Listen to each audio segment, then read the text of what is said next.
Oui, bonjour. Merci de m'accueillir aujourd'hui. Bonjour Isabelle. Tu veux nous Ah, expliquer qu'est-ce que un petit Jocat veut peu. dire? Bon, Oui. ça c'est le plus simple, peut-être le plus fun, on va dire. Ouais. Alors Jocat, ça veut dire c'est Joël, Jo et Kat, Katia. Voilà, Joël et Katia. On a monté l'entreprise il y a 25 ans avec Katia, donc voilà, on a commencé par une micro-entreprise qu'on a appelé ça à l'époque, ça s'appelait Jocat. Donc c'était sous mon nom. Et ensuite, quelques années après, on a dû recréer une autre micro-entreprise parce que on avait une activité qui se développait, donc on a appelé Pandora. Donc c'était sous le nom de Katia. Et ensuite, bon, ben voilà, de notre activité se développant de plus en plus, on a fusionné les deux dans une SARL, une entreprise. Voilà. Donc c'est devenu Jocat Pandora. Et c'est devenu Jocat Pandora. Alors on dit plus Jocat que Jocat Pandora, Oui. mais voilà. Alors comment est née cette entreprise, cette rencontre peut-être entre... Alors comment est née cette rencontre? Déjà, c'est la rencontre entre Katia et moi. Ouais. On avait quoi? Je sais pas, 25 ans à peu près. Katia était aux Beaux-Arts, elle faisait... Donc faut dire que bon, là les gens ne savent pas où on est, mais ici on est dans le quartier des Beaux-Arts à Montpellier. Ouais. Voilà. On est dans notre deuxième salle, la salle de méditation. Vous voyez les gongs derrière moi. À côté, il y a la boutique. Et donc on s'est connus dans ce quartier-là avec Katia, ça c'est drôle. Donc vous avez l'école des Beaux-Arts, le quartier s'appelle les Beaux-Arts parce que notamment il y a l'école des Beaux-Arts de Montpellier, qui est assez connue. Katia, finissait son diplôme des Beaux-Arts, qui est un diplôme qu'on réalise en 5 ans. Moi, j'étais à la fac de lettres, je faisais une licence d'histoire. Et en parallèle de ça, depuis quelques années, moi, je participais à un collectif, une association, un collectif qui s'appelait Praxis, qui était un collectif où on mêlait plusieurs types d'art, en fait, visuel, danse, musique, vidéo, etc. On faisait des spectacles, en fait. On avait tout un délire à ce moment-là, assez artistique en fait. Et lors d'un gala auquel on a participé, on a contacté des gens des Beaux-Arts pour travailler avec nous en fait. Et c'est comme ça qu'on s'est rencontrés avec Katia. Okay. Voilà, et de fil en aiguille, après, donc nous on a continué nos spectacles et tout ça, et donc Katia, on a commencé à bosser ensemble, et puis on s'est rapprochés, et elle travaillait sur le son à ce moment-là, donc elle a fait son diplôme des Beaux-Arts sur le son. Je faisais des installations sonores, et donc moi je faisais déjà de la musique aussi, donc j'ai une base de batterie, percussion, puis je suis DJ depuis 25 ans, et je fais de la musique électronique, donc on s'est retrouvés autour du son, donc on a fait aussi beaucoup de soirées, etc. On s'est liés à travers le son, donc les premières années, donc Katia était déjà elle faisait des tatouages au nez, parce que donc les Beaux-Arts, elle a quand même une base de peinture, donc elle faisait des tatouages au nez l'été. Moi, je me suis parti avec elle à faire un peu des marchés, tout ça. J'ai vendu des disques, moi, grâce à la musique que je faisais. On a eu de l'argent, on est partis tous les deux en Thaïlande, et puis après en Afrique. Et à chaque fois, partout où on allait, donc en Thaïlande et en Afrique, on revenait avec du matériel à vendre qui nous plaisait. Donc ça a été des jouets en bois, ça a été au Mali, on est allé au Mali, on a ramené ce qu'on appelle des bogolans, ce sont des tissus africains faits à partir de teintes végétales. Donc voilà, et on a commencé à vendre dans les salons, et puis un jour on a découvert dans cette rue là où on est là, c'est ça qui est quand même assez cocasse quelque part. On a découvert un importateur qui vendait des encens et qui vendait des bols indiens, des bols chantants. C'est comme ça qu'on s'est lancé là-dedans. On a découvert ça avec Katia, on a fait sonner le bol, on s'est dit waouh, c'est un truc de fou ce truc. Et puis c'était il y a 25 ans, voilà. Et qu'est-ce qui vous a plu dans cette rencontre avec les bols? Ce qui nous a plu, c'est le son. Hein. Je veux dire, moi, j'ai toujours baigné dans la musique. Hein. Je veux dire, j'écoute de la musique tous les jours. Le son, ça fait partie de ma vie, quoi, intégrante, quoi. Le silence, chez moi, ça n'existe pas, on va dire. Donc, et Katia, c'est pareil. En ayant fait son diplôme des Beaux-Arts sur le son, alors elle avait une approche encore plus expérimentale, elle, du son. Mais on était liés par ça. Donc, quand on a découvert cet objet-là, on était fascinés. Hein. Je veux dire, il y a 25 ans, personne ne connaissait les bols tibétains. Je veux dire, nous, on a commencé à vendre des bols tibétains sur les salons. On était les premiers à vendre des bols tibétains sur les salons. Les premières fois où on a vendu des bols, les gens à qui on faisait écouter les bols, c'était la première fois qu'ils écoutaient des bols, quoi. Hein. Et tout le monde était fasciné, quoi. On s'est très vite rendu compte de la qualité de l'objet, du potentiel, des bienfaits aussi. tout le monde était touché émotionnellement par le bol, par le son du bol. Donc nous, ça nous a paru évident que c'est un objet qu'on avait envie de développer parce que... Et tous les bols étaient uniques, hein, on voyait bien que tous les bols étaient différents les uns des autres. Donc on a commencé, ça nous a plu, et puis on est très vite parti là-bas en fait, hein, on est très vite allé à la source. C'est un peu notre point fort dans l'entreprise en fait depuis le début avec Katia. C'est que déjà on a commencé l'entreprise assez tôt, on était jeunes, on avait 25 ans, donc on avait le dynamisme, l'enthousiasme aussi, on est tous les deux très enthousiastes en fait. On se complète énormément, donc ça a été très vite en fait avec Katia. Très vite, on a paf, trouvé des produits, envie de les développer, trouver les endroits où ils étaient fabriqués, trouver les bonnes personnes avec qui travailler, trouver les bons endroits où les vendre, trouver les bonnes manières de les vendre. Tout ça, ça s'est fait au fur et à mesure, mais franchement, c'est que du bonheur parce que c'est une entreprise. Une entreprise, ça peut être galère en fait. Oui. Et nous, ça a toujours été excitant, quoi. Voilà. Toujours été excitant, votre quoi. alchimie à tous les deux. Ouais, là, notre alchimie, après, il y a vraiment des binômes qui marchent. Hein. Nous, le nôtre, il marche, hein, même si, tu vois, 25 ans après, on peut se crier dessus des fois dans la journée, hein, ça arrive. Hein. Mais ouais, le binôme marche bien. Après, maintenant, il y a Charline qui est arrivée avec nous, donc on a un trio, en fait, qui a apporté beaucoup de dynamisme aussi, elle est plus jeune que nous, beaucoup de rigueur dans le travail et tout, donc ça amenait beaucoup de choses, ça a cadré beaucoup de choses et tout, donc... ouais, l'entreprise, ça peut être un chemin de croix, hein, vraiment des grosses galères. Hein. Nous, on a eu la chance de tomber aussi à un moment où c'était plus facile. Hein. Il y a 25 ans, il n'y avait pas encore la crise et tout. Il y a eu des moments d'euphorie commerciale hein, qu'on a connus un peu, mais voilà. Et donc nous, on a les reins solides. Au bout de 25 ans, on a réussi à tenir le choc, quoi, parce que ça fait longtemps qu'on existe. Hein. Notre entreprise, elle a fait comme ça. On est parti de rien du tout. Hein. Donc, non, et puis après, c'est le produit, hein, tu sais, on a vendu des jeux en bois, moi j'ai fait des t-shirts, je faisais des t-shirts, on a vendu des beaux golants, on a vendu pas mal de trucs, mais tout ce qu'on a vendu, ça plaisait aux gens, c'est plutôt des objets qui étaient ludiques et créatifs, et puis les bols, ça a été, on est les précurseurs sur les bols en France, si tu veux, donc les gens commenceraient les bols aujourd'hui, ce serait les plus difficiles pour eux, tu vois. Nous, on a commencé, il n'y avait personne qui vendait des bols. Le terrain était vierge pour montrer aux gens ce que c'était. Et personne, on n'avait pas vraiment de concurrents, donc c'est vite monté. On a un produit qui je veux dire, il y a des produits comme ça qui sont pas difficiles à vendre, en fait, parce que de par leur qualité intrinsèque, les gens le voient, ils le comprennent. Il n'y a pas un discours, j'ai pas besoin de vendre une montre, moi, et d'expliquer des trucs. Voilà, il n'y a pas besoin de faire grand-chose, en fait, pour faire comprendre aux gens que l'objet en lui-même, il est bénéfique, en fait. Oui. C'est la chance qu'on a. Hein. On a un bon binôme, mais on a eu la chance de trouver le bon produit au bon moment aussi, quoi. Alors, c'est quoi un bon bol, justement? Un bon bol, c'est un bol qui nous plaît. Oui. Alors, c'est souvent ce que je dis aux gens. Hein. À partir du moment où votre bol vous plaît, le bol est bon. Hein, parce que le but du jeu dans un bol, c'est que quand on le fait jouer, ça nous amène une relaxation, un apaisement. C'est la base en fait. Hein, donc après, moi je vais reconnaître un bol de qualité. Mais pour les gens, si leur bol qu'ils ont depuis 10 ans, il leur plaît, ben c'est un bon bol en fait, hein, c'est tout. Sinon, mais un bol qui a des bonnes qualités, les bonnes qualités d'un bol se retrouvent dans trois choses en fait. Premièrement, vous frappez le bol, il faut que ça dure, ce qu'on appelle le sustain, il faut que le son dure en fait. Si le son s'arrête complètement, il n'y a pas vraiment d'intérêt en fait dans les bols.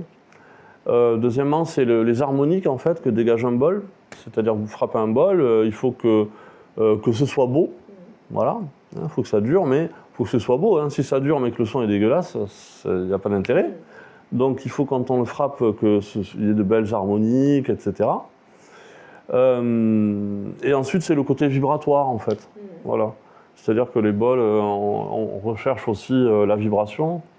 Donc c'est un bon bol, c'est aussi un bol qui vibre bien, quoi. Voilà. D'accord. Et quand tu pars en Inde, du coup, voir les artisans, comment tu trouves justement des artisans qui fabriquent des bols qui correspondent à vos valeurs? Est-ce que alors c'est assez particulier parce que l'artisanat du bol, il est très localisé en fait. Vraiment, c'est pas comme un vêtement qui peut être fabriqué partout dans le monde, d'accord. Les bols tibétains, c'est fabriqué que dans un endroit, en fait. Aujourd'hui, voilà, c'est fabriqué dans deux endroits vraiment, c'est le Népal et le Bengale.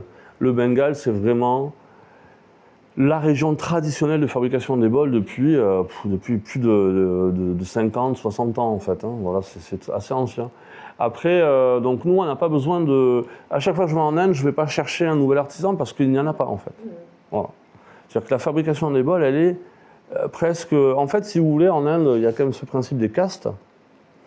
Même si on sort un peu de ça aujourd'hui, ça reste... les artisans, c'est une... On va dire que, par exemple, vous avez la caste des artisans. Dans la caste des artisans, vous avez des artisans ferronniers, vous avez des artisans plâtriers, vous avez les artisans du bois, vous avez, etc., etc. Et ces gens-là font partie d'une caste, en fait, à l'intérieur d'une caste, quoi. Donc les gens qui fabriquent les bols, c'est la caste des artisans qui fabriquent du métal, en fait, qui travaillent le métal, en fait. Et ces gens-là sont très localisés dans certains endroits en Inde. Voilà. Bon, voilà.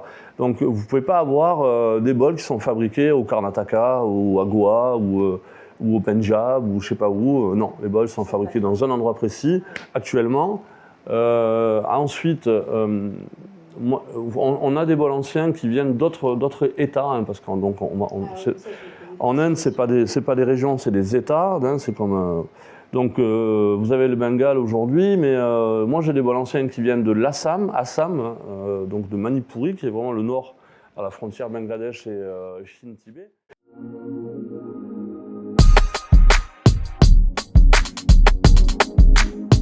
Et vous avez aussi des bols anciens qu'on a aujourd'hui, qu'on vend aujourd'hui, c'est des bols qui viennent de Orissa, qui est en dessous du Bengale. Voilà, donc il y a eu des régions, des États, des endroits où il y avait des ateliers, mais qui n'existent plus aujourd'hui. Et ça, c'est encore, c'est encore un chemin à creuser pour moi en tout cas, tu vois, pour approfondir l'histoire, oui. Si ce n'est des bols, au moins de la fabrication des bols, c'est-à-dire des ateliers et des artisans qui ont fabriqué des bols au cours de l'histoire des bols, parce que les bols, en fait, il y a beaucoup de blabla, il y a très peu de vraie vérité, en fait. Il y a beaucoup de gens qui pensent savoir des choses, comme en règle générale aujourd'hui, les gens pensent avoir une vérité parce qu'ils regardent BFM TV. Non, mais tu vois, il y a beaucoup de choses qui sont dites qui sont fausses, en fait. Mais en tout cas, voilà, il y a des bols qui ont été fabriqués dans des endroits. Pour l'instant, moi, je ne pourrais pas dire exactement dans quels endroits, dans quel village, par exemple, comment ils étaient faits. Je ne connais pas les artisans qui les ont fabriqués, je parle des bols anciens. Oui, oui. Les bols d'aujourd'hui, je pourrais tout dire, tout expliquer, mais les bols d'avant, je ne sais pas vraiment encore, tu vois. Alors, c'est quoi un bol ancien? Il a quel âge, à peu près? Alors, un bol ancien, pour nous, hein, oui. C'est un bol qui n'est pas fabriqué par les artisans qui fabriquent aujourd'hui des bols. Comme je te disais, aujourd'hui, la fabrication des bols, elle est localisée dans deux endroits, le Bengale et le Népal. Voilà. Alors le Népal, c'est des petits ateliers. Au Népal, c'est beaucoup des bols moulés, pas martelés, mais moulés. Tu as aussi des bols qui sont martelés. Hein. Et au Bengale, c'est que des bols martelés. Donc un bol ancien, pour moi, ce sera un bol qui a été fabriqué par des ateliers qui n'existent plus aujourd'hui. Voilà. Donc aujourd'hui, moi, les bols anciens que je connais, c'est ce que je te dis, c'est ce que je vends moi aujourd'hui, c'est les bols de Orissa. Donc tu as le Bengale, c'est en dessous du Bengale, Orissa. Quand nous on a commencé la vente des bols il y a 25 ans, les bols anciens que je vendais, c'était des bols de l'Assam. Donc Assam, c'est donc au nord de l'Inde.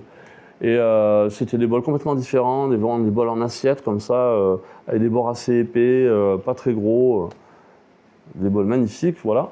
Et bol ancien, pour moi, c'est ça. D'accord. On sait les dater un petit peu ou pas du tout? Alors, on pourrait, je pense, les dater si on les fait analyser, oui. Tu vois.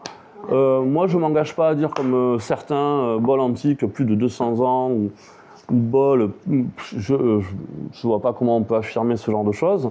Pour nous, en fait, on détermine qu'un bol ancien de l'Orissa, a au minimum 25 ans. Pourquoi? Parce que quand nous, on a commencé, en fait, à vendre des bols, d'accord, il y a 25 ans, les ateliers n'existaient déjà plus, en fait.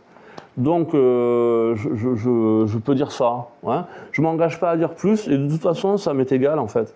Parce que le but du jeu, c'est qu'un bol, encore une fois, un bol plaise à une personne, tu vois. Donc un bol ancien, c'est pas parce qu'il est ancien qu'il va te plaire, hein, tu vois. Tu vas préférer peut-être un bol récent. Donc on s'en fout. La qualité du bol, elle viendra du fait que le bol te plaît. Donc un bol ancien, c'est anecdotique quelque part qu'il soit ancien. C'est juste un bol qui vient d'une autre fabrication. C'est surtout ça qui est intéressant, c'est que les bols anciens de Orissa, ils sont totalement différents. Ils ne sont pas totalement différents, mais ils ont des caractéristiques assez particulières. Alors, de l'ordre de la forme, en fait. Oui. Les bols du Bengale, les bols d'aujourd'hui, c'est les bols qui sont plutôt bombés, d'accord, avec ce qu'on appelle le cul, je veux dire la base, je l'appelle le cul, qui est plat, qui n'est pas plat, justement. Et les bols d'Orissa ont un cul plat, sont plats, et remontent droit, assez droit comme ça, tu vois. Donc c'est toujours cylindrique, hein, mais ça remonte assez droit et le cul est plat. Donc c'est quand même une nette différence.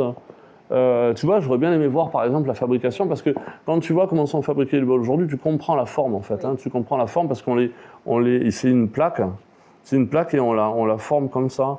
Alors les bols d'Orissa, tu vois, s'ils étaient plats, pourtant tu as la base, elle reste plate. Donc pour moi, il y a une autre manière, dans la fabrication, il devait y avoir des différences. Voilà. Alors après, en quoi ça joue, je ne pourrais pas dire. Ouais. Tu vois. Et la composition ? La composition, ça, je ne peux vraiment pas m'avancer, tu vois, sur... Parce qu'à la couleur, on voit, ils sont moins dorés, ils sont un peu plus... Alors, ils sont oxydés. Ouais. Non, ils sont oxydés, donc on peut pas... Oui, bien sûr. On ne peut pas connaître la couleur naturelle d'un bol ancien, tu vois. Un bol ancien, tu le vois notamment, justement, du fait qu'il soit oxydé. Tu vois, tu as des oxydations... Vraiment, enfin moi maintenant je connais, ça fait 25 ans que je suis là-dedans, mais une oxydation qui date d'il y a 1 an parce que quelqu'un a mis de l'eau dans un bol, l'a oublié, a oublié l'eau, il n'y a même pas besoin d'attendre 1 an pour que ça s'oxyde. Hein. En 1 semaine, son bol, si la personne a laissé de l'eau dedans, il va s'oxyder. Tu vas le voir, c'est vert, c'est vraiment vert. Le bol, il restera quand même un peu brillant et tout, tu vois, ça c'est une oxydation qui est comme ça, instantanée presque. Mais les oxydations d'un bol ancien, tu vois bien que l'oxydation, elle est partout sur toute la paroi du bol, elle est homogène, tu vois que tout le bol, il est oxydé voilà, naturellement par des années d'oxydation. Ça joue sur le son ou pas du tout ? Non, pour moi, ça ne joue pas du tout sur le son. Ça va jouer sur le son si ça commence à attaquer la matière, en fait, tu vois. Mais si c'est en surface, hein, même comme un gong, hein, tu peux avoir des gongs... Ici, ils sont oxydés, ça joue pas sur le son, ça va agir sur le son si tu as une fente qui se crée, une faille sur la structure moléculaire en fait, de l'objet en fait. Hein, mais sinon, une oxydation, ça va pas jouer sur le son. Non.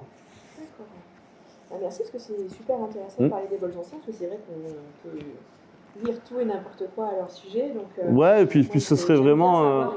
ouais, et puis justement, si on arrivait à... Moi, bon, là, tu vois, je suis allé en Inde, on en parlait... Mais je suis en Inde vraiment dans une cadence de travail où j'ai fait que travailler. Mais j'avais envie, je suis resté que 9 jours, donc j'avais envie de partir 1 semaine en Orissa. J'en ai parlé à mon ami, qui est mon fournisseur, de faire ça. Je le ferai, tu vois, un jour je le ferai. En plus, moi j'ai fait des études d'histoire, donc c'est quelque chose qui m'intéresse, tu vois. Et d'aller creuser ça, parce que si on va creuser là, on va comprendre d'autres trucs, en fait, tu vois. On en parlera le jour. Ouais, on en parlera, carrément.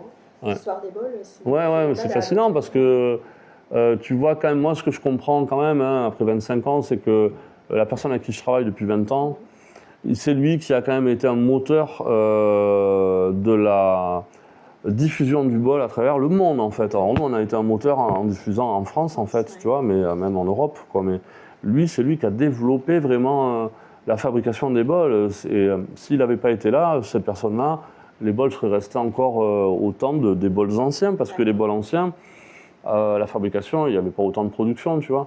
Mais il y en avait quand même, tu vois. Donc tu as les bols d'Orissa, mais avant ceux dont je te parle, les bols de l'Assam, qui viennent du Nord, les petites productions, ils ont quand même été fabriqués. Pourquoi ils ont été fabriqués à ce moment-là ? Aujourd'hui, on sait pourquoi ils sont fabriqués, les bols. Ils sont fabriqués en grande partie pour la demande pour les Européens.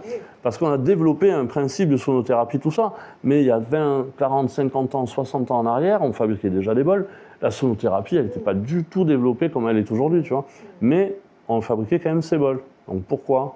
Et ça, c'est un sujet, tu vois, qui a creusé. Je pense que pour des gens qui font des études en ethnologie ou je sais pas quoi, il y a tu sais qu'en Inde, justement, quand j'y suis allé cette année-là, j'ai trouvé des papiers de journalistes indiens qui commencent à s'intéresser au bol Et il commence j'ai trouvé des articles, hein, à faire des recherches sur les bols, ouais, sur les villages avec lesquels je travaille et tout, tu vois, j'étais assez, j'ai halluciné, je dis ah ouais tiens, ben même, voilà, ça commence à venir, hein, les gens s'y intéressent parce que c'est déjà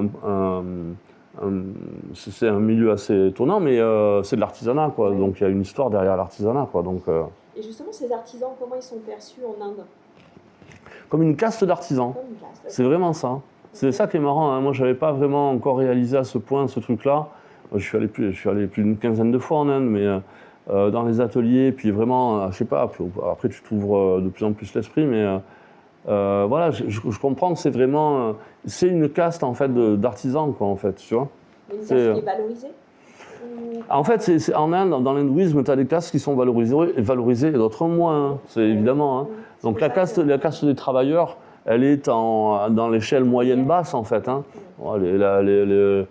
Dans l'hindouisme, c'est les prêtres, hein, les brahmas qui sont au-dessus de tout, et puis après, tu as les guerriers, voilà, tu as les médecins et tout ça, mais bon, les artisans, ça reste du prolétarisme à l'européenne, quoi, tu vois. Voilà, quoi. Bon, mais bon, ça, en tout cas, eux, ils sont bien dans leur vie d'artisans, tu vois. Les villages sont... bon, les gens habitent dans les villages, ils sont dans les campagnes, etc. Bon, après, le boulot, il est difficile, hein, c'est sûr, mais c'est leur vie, en fait. C'est leur vie, quoi. Bah, je remettrai le lien sur la vidéo que Jean-Cat a faite sur la fabrication des bols, parce que c'est super intéressant de voir. Ouais, carrément. Ce travail. C'est étonnant qu'encore aujourd'hui, ce soit toujours la même façon de faire, en fait, tu vois. Et c'est chouette parce qu'ils pourraient avoir un réflexe de rentabilité maximale, tu vois. Mais en fait, autant dans peut-être leur pensée, elle est tellement positive qu'ils ne veulent pas ça, mais de toute façon, ça va à l'encontre du produit fini. En fait, tu es obligé, pour avoir un vrai bol, de passer par ces étapes-là artisanales de A à Z, quoi. Sinon ça marche pas, en fait, quoi. Ouais, c'est ça qui est marrant, quoi, hein.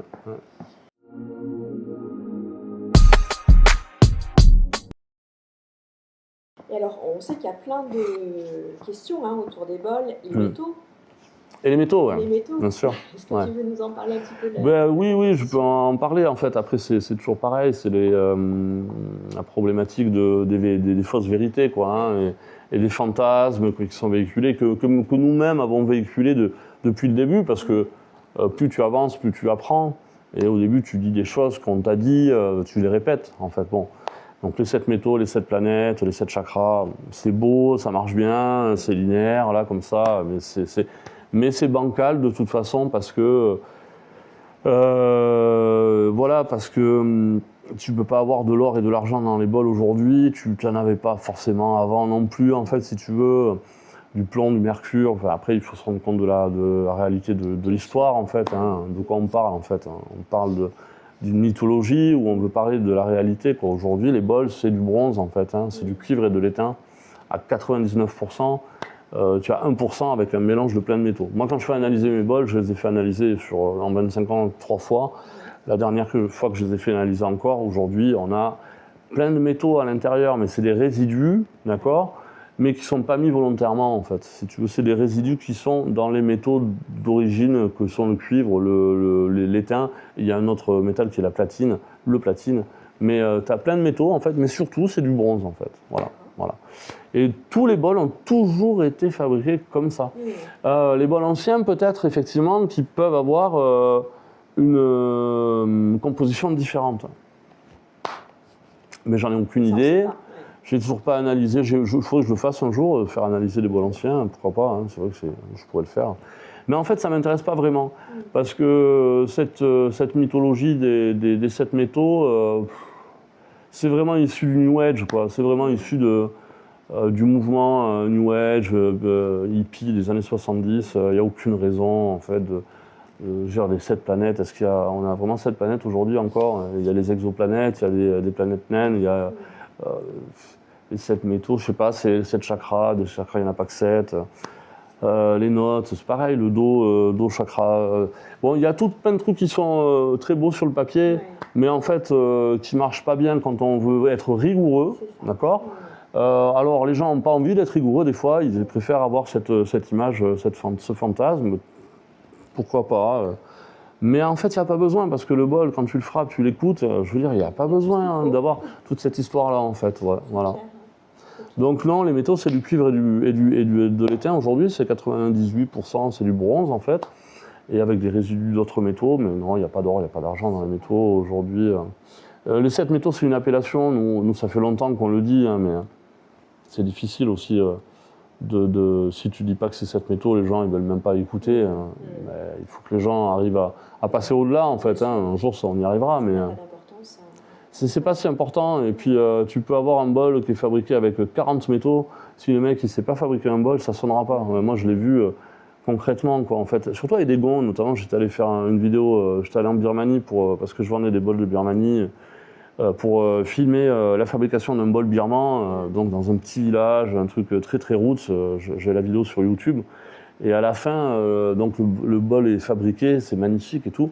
Mais le gong, c'est la même manière que fabriquer un bol. Le gong, il sonnait pas à la fin. Le mec, il tape et il sonnait pas. Il a vraiment...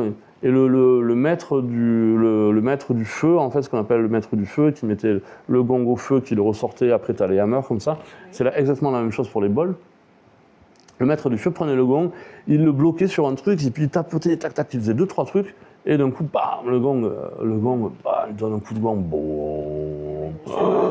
Et là, mais halluciné, j'étais vraiment halluciné, tu vois, parce que juste avant, le gong, il sonnait pas du tout, tu vois. Alors que les mecs, ça faisait 5 heures qu'ils travaillaient sur le gong. Hein. Et donc, si tu veux, tu peux mettre autant de métaux que tu veux, si le mec ne sait pas fabriquer, ça ne sonnera pas. Et après... ben voilà, je leur dis pas, les gens ils écoutent les bols, ils voient bien à quel point c'est beau. Il n'y a pas cette méthode dedans, c'est pas nécessaire. Voilà.